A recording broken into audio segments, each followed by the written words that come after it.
আসসালামু আলাইকুম দর্শক, আমন্ত্রণ জানাচ্ছি beyond border sports presence dug out Dialog powered by rabbit hole BD. BPL নিয়ে আমাদের স্পেশাল আয়োজন বিপিএল টিম অ্যানালাইসিসে আপনাদেরকে স্বাগত জানাচ্ছি। আমি হাসান আল বান্না। আমাদের সাথে টিম অ্যানালাইসিসের জন্য উপস্থিত আছেন certified performance analyst Ahmed Rezon Pratik ভাই। প্রতীক ভাই, শুরুতে আমরা ঢাকা ক্যাপিটালস নিয়ে আলোচনা করতে যাচ্ছি, তো দর্শকদেরকে আমি জানিয়ে দিতে চাই এই দলের সামারিটা কেমন কি হলো। দর্শক, এই টিমের মালিকানায় থাকছেন সাকিব খানের চ্যাম্পিয়ন স্পোর্টস এবং এই দলের কোচ হিসেবে আছেন টবি র্যাডফোর্ড এবং ওনার ফুল নেম টবি আলেকজান্ডার র্যাডফোর্ড। উনি বেসিক্যালি যদি বলি যে উনি একজন ইংলিশ কাউন্ট্রির কোচ ছিলেন। এছাড়া এই দলের ব্যাটসম্যানদের পক্ষে যারা অন্তর্ভুক্ত আছেন সাইফ হাসান, সাব্বির রহমান, উসমান খান, Alex Hales, Zubair Akbari.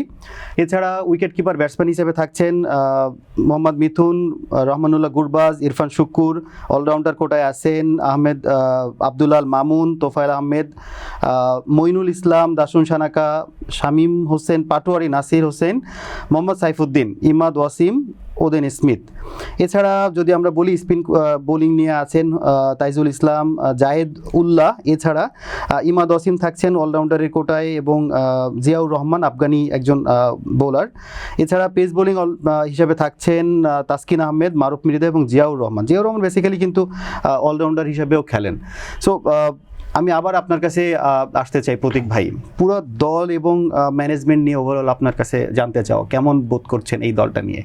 Foreign প্লেয়ার্সদের late কিছু সাইনিং এর পর স্কোয়াডটা এখন বেশ ভারসাম্যপূর্ণ মনে হচ্ছে। এখন টুর্নামেন্ট শুরু হলে বোঝা যাবে যে কম্বিনেশনটা কেমন দাঁড়ায় এবং কেমন পারফর্ম করে। আমরা গতবারও কিন্তু মোটামুটি একটা স্ট্যান্ডার্ড একটা টিম দেখেছিলাম, কিন্তু শুরু থেকে কিন্তু একটা হারের বৃত্ত থেকে কিন্তু ঢাকা ক্যাপিটালসকে বের হতে দেখিনি। ফার্স্ট হাফের পর থেকে আমরা দেখেছি একটু একটু করে সামনের দিকে আগাতে।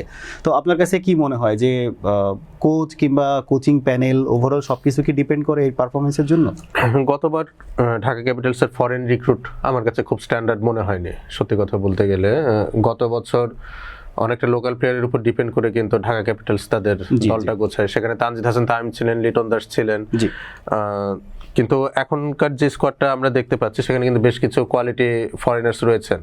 এখন রহমানুল্লাহ গুরবাজ, অ্যালেক্স হেলসকে আপনি টুর্নামেন্টের কতটা সময় জুড়ে পাবেন এটা একটা বিষয়, কিন্তু এর পাশাপাশি আপনি দাসুন সানাকা এবং ইমাদ ওয়াসিম এই দুজন প্লেয়ারকে হয়তো পুরোটা টুর্নামেন্টের জন্য পাচ্ছেন এবং এই দুটো প্লেয়ার কিন্তু দলের ভারসাম্য রক্ষায় বেশ গুরুত্বপূর্ণ ভূমিকা রাখবে। পাশাপাশি আমাদের ইয়াংস্টার সাইফ হাসান রয়েছেন, অভিজ্ঞ বোলার তাসকিন আহমেদ রয়েছেন এবং সাব্বির রহমান রয়েছেন। এবং সাব্বির রহমানের জন্য এই টুর্নামেন্টটা তার জন্য একটা অ্যাসিড টেস্ট হতে চলেছে আমার মনে হয়। এবং উনি যদি এই টুর্নামেন্টটা ভালো করেন আমার মনে হয় টি-20 ওয়ার্ল্ড কাপে একটা কলও হয়তো উনি পেয়ে যেতে পারেন। নাসির হোসেন অনেকদিন পর বিপিএলে ব্যাক করছেন, উনিও রয়েছেন এই দলে। সো মানে খুব এক্সাইটেড আমি আসলে দেখার জন্য যে এই কম্বিনেশনটা কিভাবে ওয়ার্কআউট করে।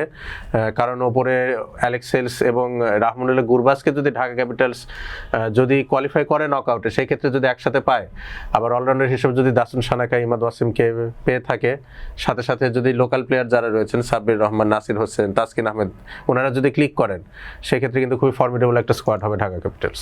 আমি যেটা দেখছিলাম যে অন্য টিমগুলো অ্যানালাইসিস করার সময় একটা জিনিস আমার চোখে পড়েছে যে এই টিমটার অলরাউন্ডারের পুলটা যদি বলি অনেক বেশি স্ট্রং অন্য টিম থেকে। এখন এটা কি ডিফারেন্সিয়েট করতে পারে জয়ের ব্যাপারে? দেখেন, দেশি খুব বেশি কোয়ালিটি অলরাউন্ডার এই টিমে রয়েছে আমি বলবো না। তোফায়েল আহমেদের কথা বলতে পারি আমরা। এখন উনি কতটুকু সুযোগ পান সাইফুদ্দিনের জায়গায়, এটা একটা ভাবার বিষয়। সাইফুদ্দিন এবং তোফায়েল আহমেদের মধ্যে যে কোনো একজনকে হয়তো ঢাকা ক্যাপিটালস বাই রোটেশন খেলাতে পারে, কারণ দুজন একজন আরেকজনের লাইক টু লাইক রিপ্লেসমেন্ট। আপনি যদি অলরাউন্ডারের কথা বলেন তাহলে ঢাকা ক্যাপিটালসের তাকিয়ে থাকতে হবে দাসুন সানাকে এবং ইমাদ ওয়াসিমের দিকেই। আর যদি আপনি ব্যাটিং পয়েন্ট অফ ভিউ থেকে আসেন সেই ক্ষেত্রে সাব্বির রহমান এবং সাইফ হাসান আমার মনে হয় দলটার জন্য এক্স ফ্যাক্টর হতে পারে। আমরা একটু কোচের ব্যাপারে কথা বলছিলাম শুরুতে, যে টবি আলেকজান্ডার রাদারফোর্ড যাকে আমরা আসলে বলছিলাম যে ইংলিশ কাউন্ট্রির একজন কোচ, উনি মিডল সেক্স এবং সেক্সের কিন্তু সফল কোচ ছিলেন। আপনার কাছে কি মনে হয় যে বিপিএলে ওনার জন্য একটা আনকোরা কোচ হিসেবে আনাটা কেমন মনে করছেন আপনি? দেখেন, কাউন্টি ক্রিকেট কোচিং আর বিপিএল এ কোচিং এর মধ্যে অনেক পার্থক্য আছে। এখানে আপনি 2 মাসের জন্য কোচিং করাতে আসবেন, সো এখানে প্লেয়ারদের বেসিক বা ট্যাকটিক্যাল অ্যাসপেক্ট নিয়ে আপনার কোনো কাজ করার ইস্যু নেই। সো মানে অতটা ইম্পর্টেন্ট না যে আপনি আগে কোন দলের হয়ে কাজ করেছেন, তার জি। থেকে খুব ভালো ইম্পর্টেন্ট আপনি প্ল্যানিংটা কেমন করতে জানেন। ইমপ্যাক্টটা দেখানো। হ্যাঁ, টবি র্যাডফোর্ড প্ল্যানিং করে কতটা অভ্যস্ত এটা আমার জানা নেই, কিন্তু ফ্র্যাঞ্চাইজি লিগগুলোতে আপনার কোচিং অ্যাসপেক্টের থেকেও বেশি দরকার হচ্ছে যে আপনি প্ল্যানটা কিভাবে সাজাতে পারেন, কজ এখানে আপনার কম্বিনেশন সেট করতে হবে ফ্রম দ্য ভেরি বিগিনিং। কোন কোন প্লেয়ার থাকবেন আপনার এখানে, লোকাল প্লেয়ার ফরেন প্লেয়ারদের একটা কম্বিনেশন সেট করার ইস্যু রয়েছে। 4 জনের বেশি তো আপনি ফরেন প্লেয়ার খেলাতে পারবেন না। আবার উনি যেহেতু দেশের বাইরের কোচ, লোকাল প্লেয়ারদের সম্পর্কে কতটা ধারণা ওনার থাকবে না, তো ওনার জন্য সবচেয়ে বড় চ্যালেঞ্জ লোকাল প্লেয়ারদের ট্যালেন্টটাকে রিকগনাইজ করে ফরেন প্লেয়ারদের সাথে একটা ভালো কম্বিনেশন দাঁড় করানো। তো যেহেতু উনি খুব শক্তিশালী একটা লিগে কাজ করে এসেছেন, আমার মনে হয় উনি খুব দ্রুত নিজেকে ইউজ টু করতে পারবেন, এবং এই ক্ষেত্রে ঢাকা ক্যাপিটালসের যারা অ্যানালিস্ট রয়েছেন, টিম ম্যানেজার রয়েছেন, আমার মনে হয় তাদের একটা বড় রোল রয়েছে টবি র্যাডফোর্ডের সাথে কম্বিনেশনটা দাঁড় করানোর। সেই ক্ষেত্রে আসলে আপনি কম্বিনেশনটা খুব আর্লি সেট করতে পারবেন। গতবার ঢাকা ক্যাপিটালসের সাথে যেই প্রবলেমটা হয়েছিল, টিম কম্বিনেশনটা কিন্তু তারা পিক করতে অনেক দেরি করেছে, এবং তাদের কোয়ালিটি ফরেন ক্রিকেটারের অভাব ছিল। দুটো জিনিস আমার কাছে গতবার খুব দৃষ্টিকটু লেগেছে। ডেসপাইট হাবিবুর রহমান, সোহান, সাব্বির রহমানের মতো প্লেয়ার গতবার ছিলেন স্কোয়াডে, এমন অনেক ম্যাচ গেছে যে যেই ম্যাচে এই দুজনের কাউকে আমরা খেলাইনি। আবার কোয়ালিটি ফরেন প্লেয়ার খুব কম ছিল। ফাস্ট বোলিংয়ে মুস্তাফিজুর রহমান বাদে আলাউদ্দিন বাবুর কথা বলি, বা ইউএসএ রিক্রুট শুভম রানজানে গতবার খেলেছিলেন, তারা আসলে পারফর্ম ওইভাবে করতে পারেননি। সো এবারকার টিমটা সেই তুলনায় অনেক ভালো, রিসোর্স রয়েছে, কিন্তু এই রিসোর্সটা কিভাবে ম্যানেজ করতে পারে টিম ম্যানেজমেন্ট, এটা একটা দেখার বিষয় থাকবে। আমরা পুরো 11 নিয়ে কথা বলবো, তার আগে কিছু কিছু কি ফ্যাক্টর আপনি বলছিলেন, তার মধ্যে উসমান খান একজন হতে পারেন যিনি আসলে কি ফ্যাক্টর হতে পারেন। উনি গতবার চিটাগংয়ে খেলেছেন এবং দুইবারই কিন্তু পরপর যে দুইবার উনি চিটাগংয়ের সঙ্গেই ছিলেন। এছাড়া আমরা একজন যদি বলি যে ওল্ডেস্ট প্লেয়ার এখনকার বিপিএলে, সেটা হচ্ছে মোহাম্মদ বিতুন, উনি টানা 10 বার খেলছেন এবার বিপিএল। এছাড়া ইরফান শুক্কুরও নিয়মিত মুখ, বিপিএল বলেন ঘরোয়া লিগে বেশ অনেক পপুলার একজন মানুষ। এছাড়া গতবার রংপুরে খেলা সাইফ হাসান কি ফ্যাক্টর হতে পারেন, কারণ ওনার বিপিএল এর পারফরমেন্স গতবার ওইভাবে না থাকার পরেও উনি ডিসেন্ট ঘরানায় ভালো খেলছেন। এছাড়া অ্যালেক্সেলকে আমরা অনেকদিন পর বিপিএল এ দেখছি। গতবার রংপুর রাইডার্সের হয়ে কিছু ম্যাচ খেলেছিলেন, পুরো ম্যাচ ছিলেন না। দাসুন সানাকা গতবার খুলনায় খেলেছিলেন, এবার ঢাকার সঙ্গে আছেন। ওভারঅল যদি আমি বলি যে 11টা আপনি কেমন দেখতে পাচ্ছেন?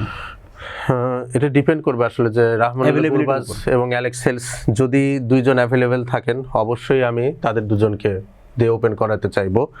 নাম্বার 3-তে সাইফ হাসানকে দেখতে চাইবো আমি, যেহেতু উনি খুব ভালো ফর্মে রয়েছেন, ন্যাশনাল টিমে উনি top of the order batting করেছেন।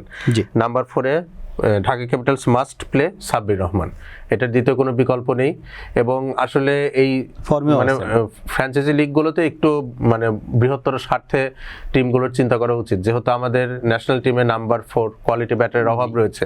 তো এই ক্ষেত্রে সাব্বির রহমানকে আমার মনে হয় ঢাকা ক্যাপিটালসে ট্রাই করা উচিত, এবং গত বছর উনি যেহেতু খুব ভালো খেলেছেন, ওনার এবার একটা সুযোগ থাকছে।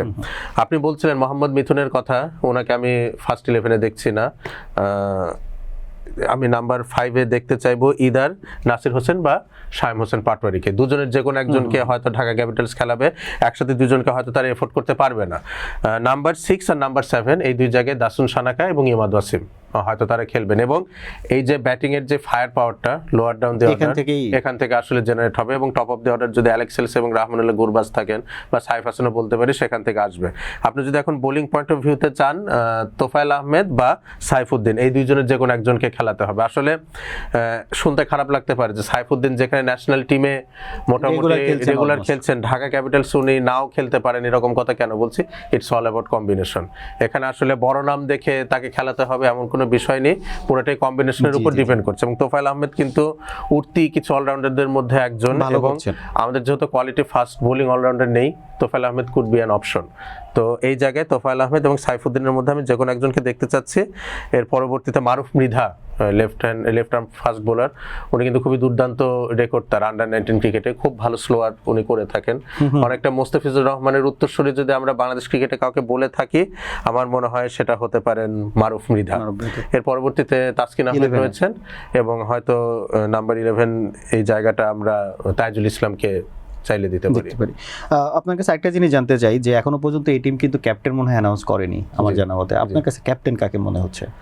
আমার মনে হয় তাসকিন আহমেদকে হয়তো দিবে, বাট যদি আমার কাছে জিজ্ঞাসা করা হয়, I would love to see Dasun Shanaka as the captain, cause কারণ সে শ্রীলঙ্কা ন্যাশনাল টিমে অনেকদিন ধরে অধিনায়কত্ব করেছেন এবং Experienced captain. কিছু যেহেতু কোয়ালিটি ফরেন রিক্রুটের সাথে আপনার এখানে কাজ করতে হবে। ধরেন যখন অ্যালেক্স হেলস আসবে, রহমানুল্লাহ গুরবাজ আসবে, ইমাদ ওয়াসিম আসবে, সেই ক্ষেত্রে আমার মনে হয় একটা ক্যারেক্টার টিমের মধ্যে থাকা দরকার। সেই ক্ষেত্রে তাসকিন আহমেদের থেকেও দাসুন সানাকা খুব ভালো একটা অপশন হতে পারে। আমরা উসমান খানকে তাহলে বেস্ট 11-এ পাচ্ছি না। ওই যে যদি এখন Combination রহমানুল্লাহ গুরবাজ বা অ্যালেক্স হেলস এদের দুজনকে হয়তো আমরা একসাথে পাবো না। আমি যেটা বলেছি সেটা হচ্ছে বেস্ট পসিবল 11। এখন যদি ধরেন এমনও হতে পারে যে টুর্নামেন্টের শুরুতে রহমানুল্লাহ গুরবাজ এবং অ্যালেক্স হেলস দুজনের কাউকেই আমরা পেলাম না, সেই ক্ষেত্রে জুবাইদ আকবরী আফগান ওপেনার এবং উসমান খান, তারা দুজন হয়তো এই জায়গাটাতে এসে রিপ্লেস করতে পারে। ওকে, আশা করি ঢাকা ক্যাপিটালস তাদের বেস্ট পসিবল 11 দিয়ে একটা ভালো কম্পিটিশন দিবে এবং ভালো কিছু রেজাল্ট দেখাবে। জি।